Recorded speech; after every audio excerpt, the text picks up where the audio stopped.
I never thought I'd be that guy. You know, the one who gets blindsided by something so rotten it feels like the ground just opened up beneath him.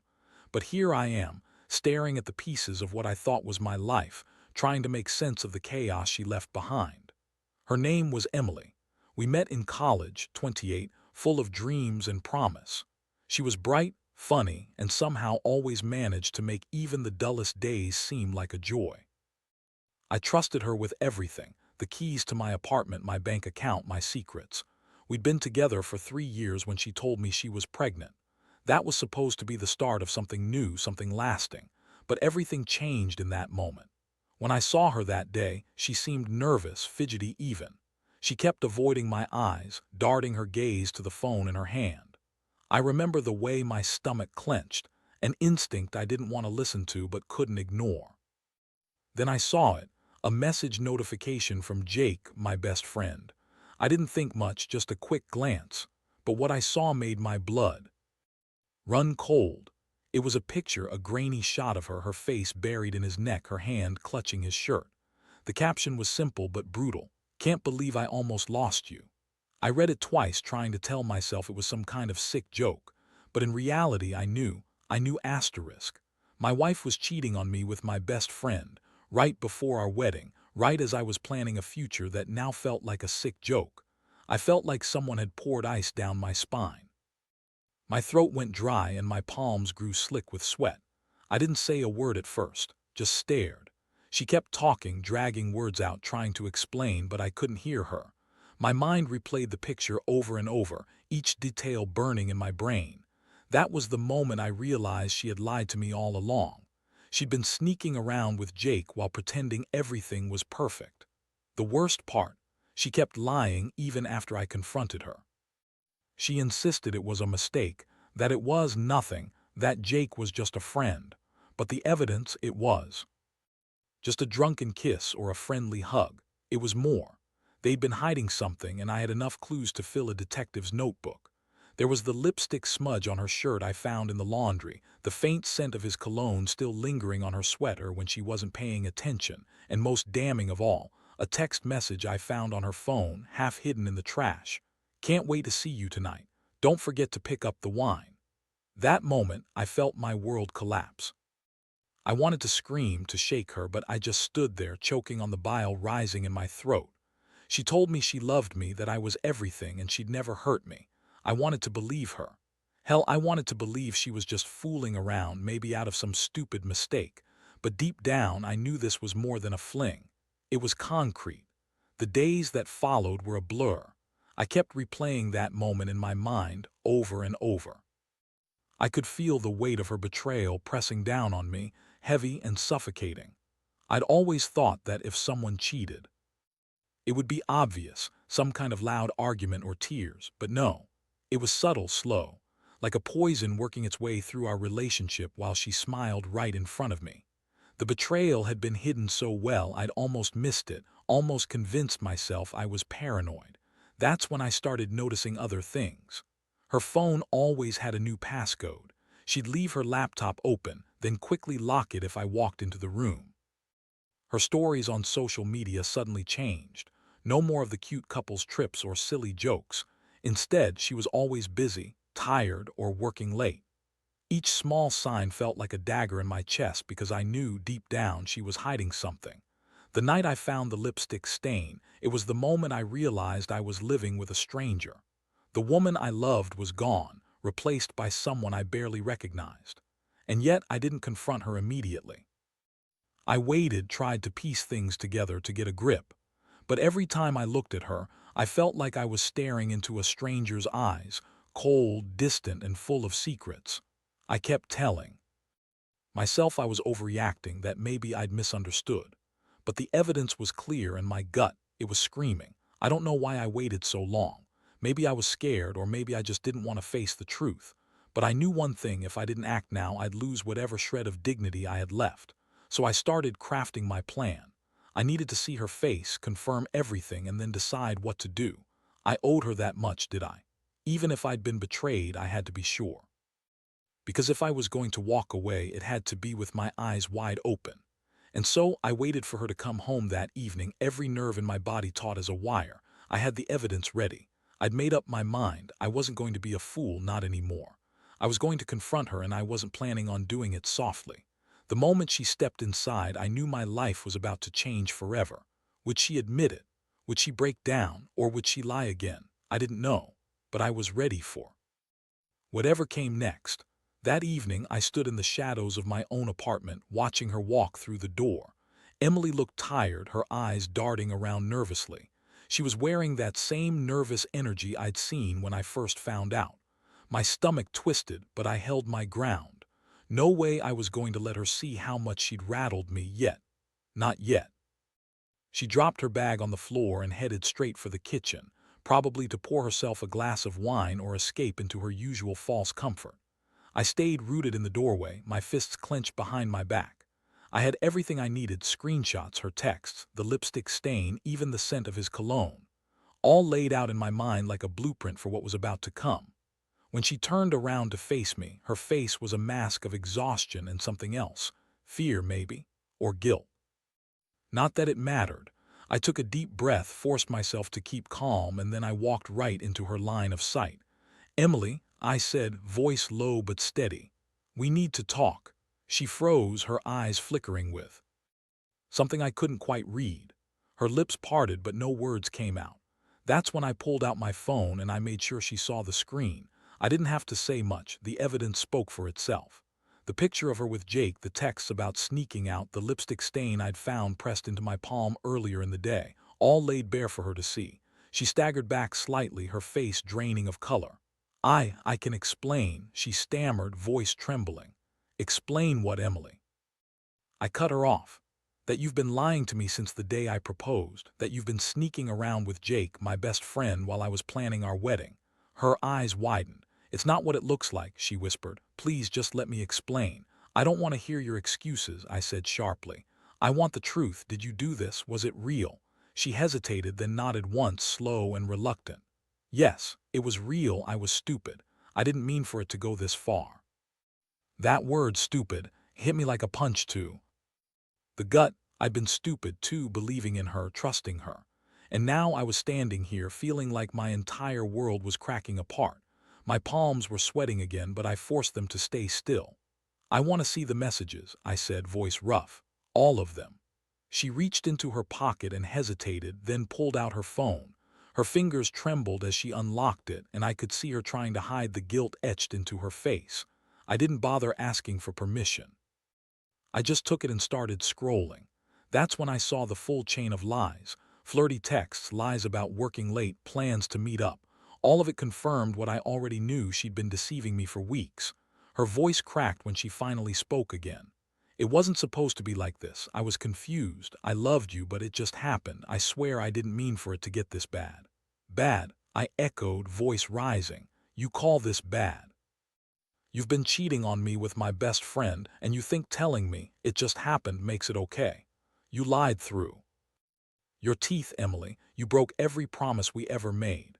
She looked like she wanted to break down, tears pooling in her eyes, but I had no sympathy left. My stomach twisted into a knot, every fiber of my body screaming for justice. "I'm done," I said coldly.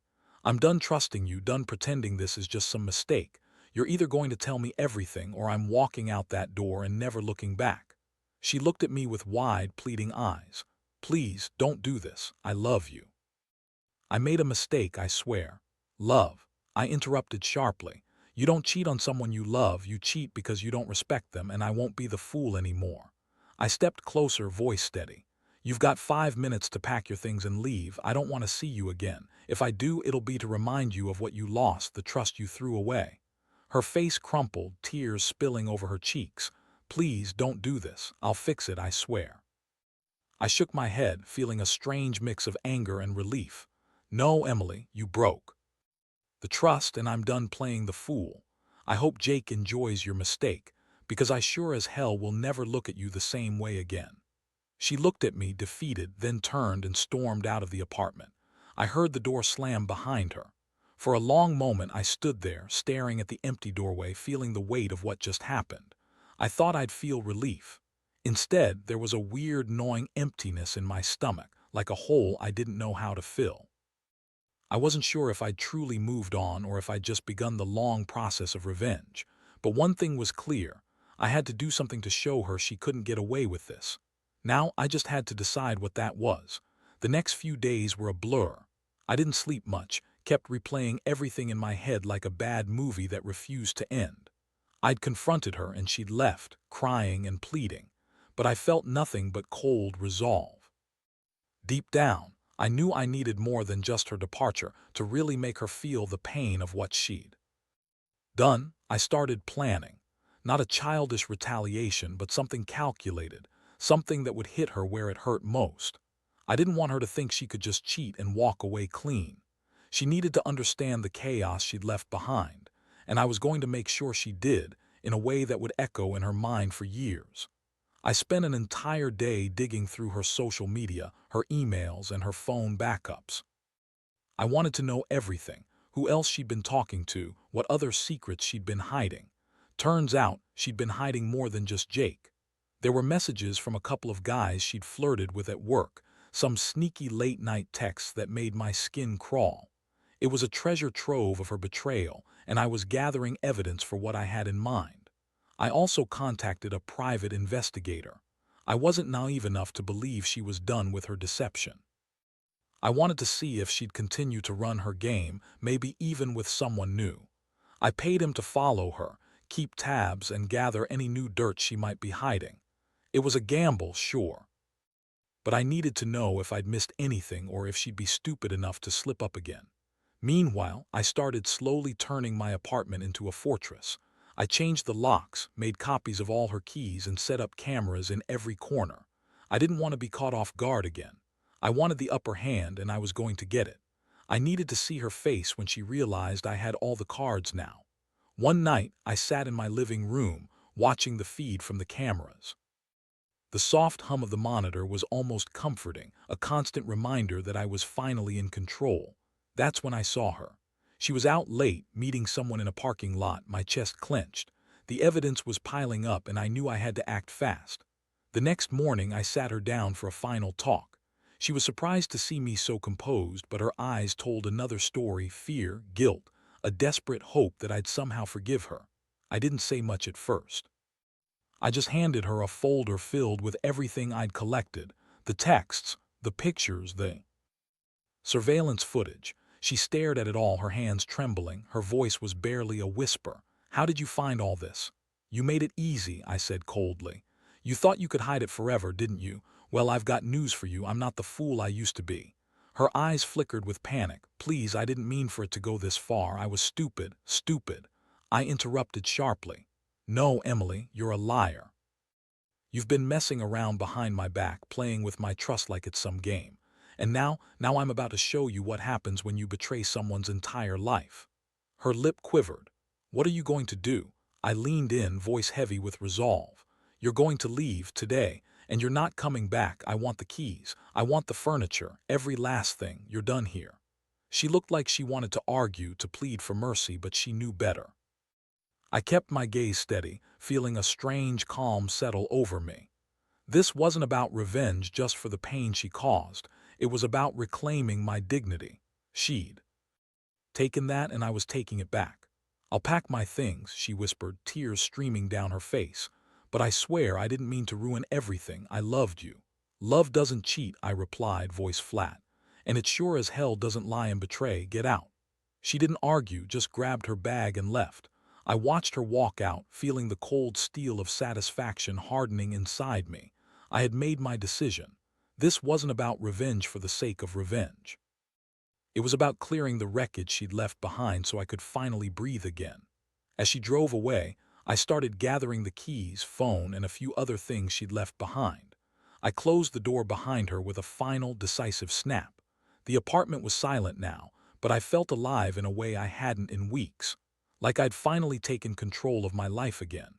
I knew I'd need more than just physical separation to move on. I'd have to rebuild trust in myself, in future relationships. But for now, I'd taken a big step. This wasn't just about her. It was about making sure she understood. She'd crossed a line I'd never forgive. One thing was certain: I'd never let her see me broken, I'd stand tall even if it meant revenge was my only comfort for now. The chaos she left, I was going to turn it into my strength. A few days after she left, I felt the first wave of relief, like I'd finally exhaled after holding my breath for too long. But underneath it all, there was a restless energy, a hunger to make her regret what she'd done. I wasn't just going to let her walk away and pretend nothing happened. No, I wanted her to see the full weight of her betrayal, to feel the chaos she'd unleashed come crashing back on her, even from a distance. I started executing my revenge plan, step by step. The first move was to make her realize that I knew everything, more than she thought I could. I reached out to her friends, her family, even some acquaintances she'd been close to. I wanted them to know what she'd done. Not for gossip or petty revenge, but because I was sick of the silence, tired of her hiding behind lies like she was some victim. I told her friends that she'd been unfaithful, made sure they knew she'd been lying about her stress and work commitments. I didn't need to name Jake or the others. I just planted enough doubt to make her social circle question her integrity. The rumor mill started spinning.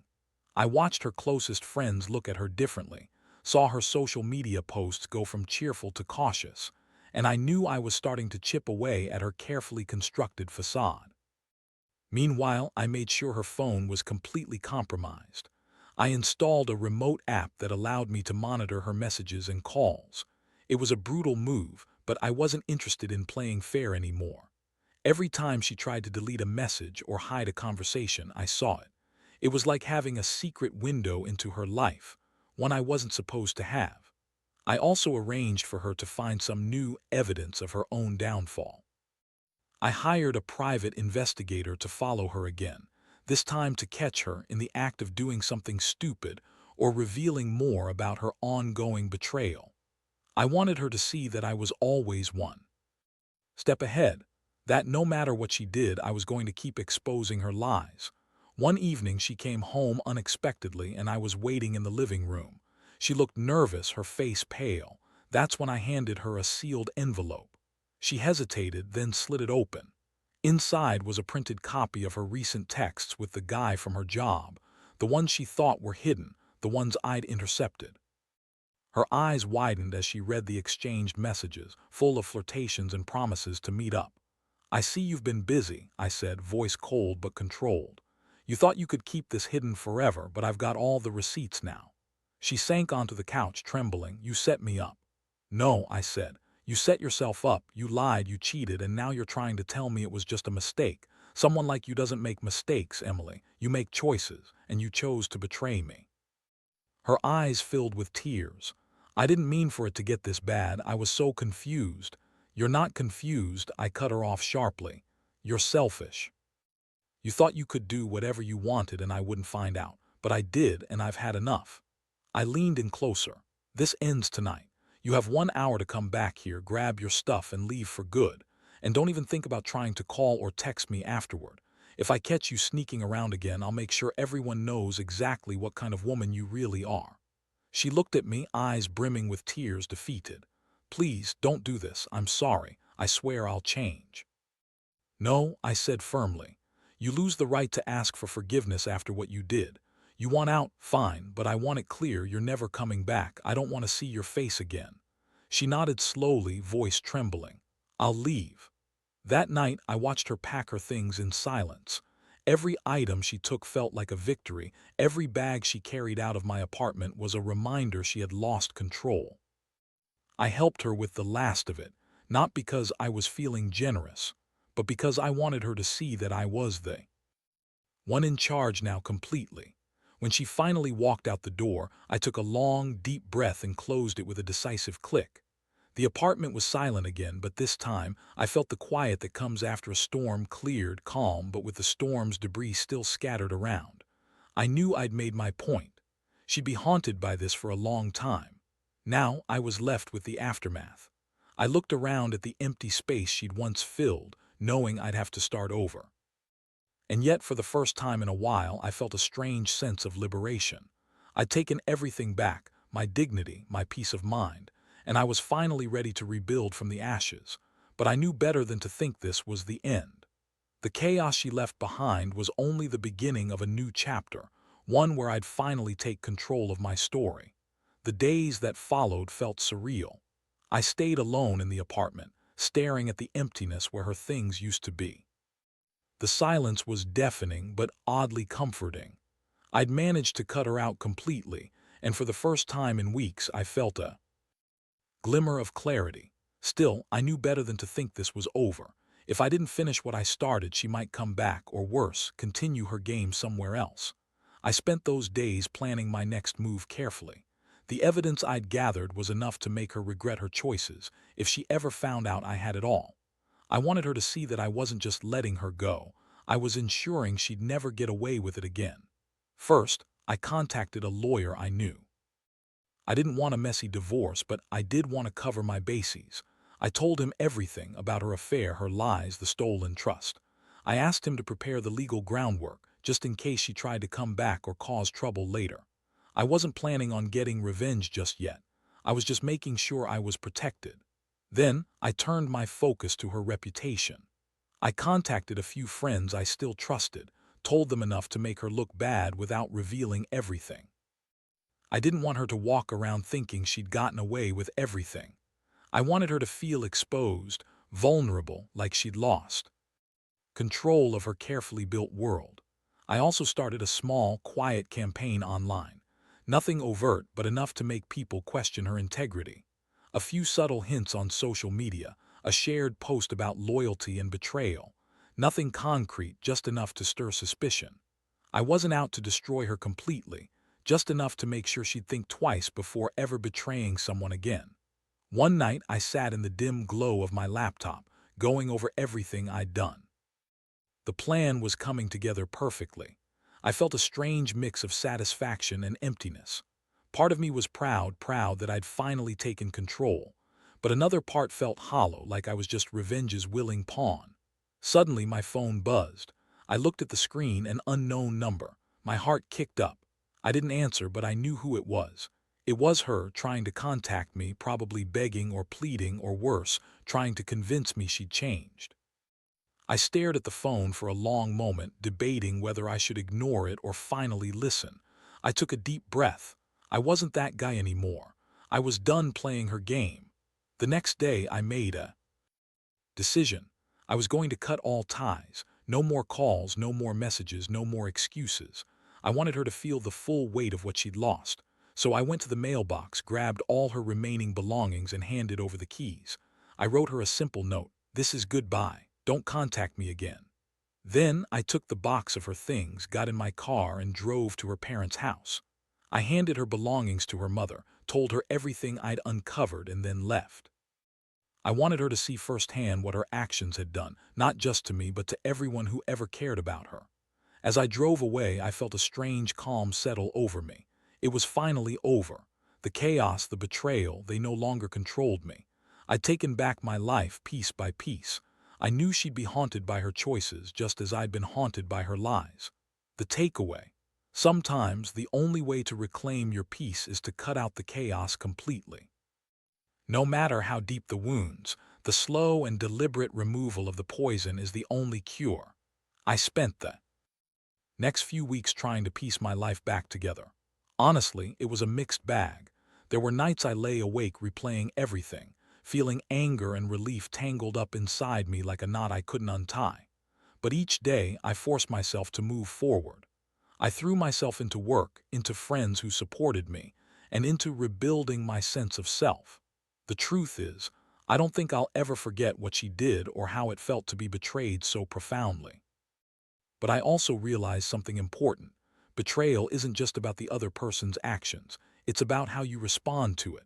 I had the choice to drown in bitterness or to rise above it. I chose the latter.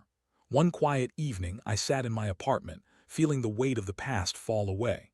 I looked around at the empty space where her things used to be, and I felt a strange sense of closure. I finally understood that the chaos she left behind was a reflection of her own brokenness, not mine. I was the one who had to rebuild, and I had done that. I'd weathered the storm and come out stronger. I went to the window, looking out at the city lights flickering in the night. The warm glow reminded me that life keeps going, no matter how badly someone hurts you. I thought about the future, about trust and second chances, and I knew one thing. I'd never let someone betray me so thoroughly again, but I also wouldn't close myself off altogether. Because, in the end, the only way to truly heal is to keep living, to keep trusting in yourself. As I closed my eyes that night, I made peace with what had happened. She was gone and I was free. The chaos she left behind had turned into a lesson, one that I'd carry with me forever. And with that, I finally let go of the chaos, not as a defeated man, but as someone who had reclaimed his dignity. The most important lesson I learned. Sometimes the only way to get past the chaos is to walk through it, alone, but stronger on the other side.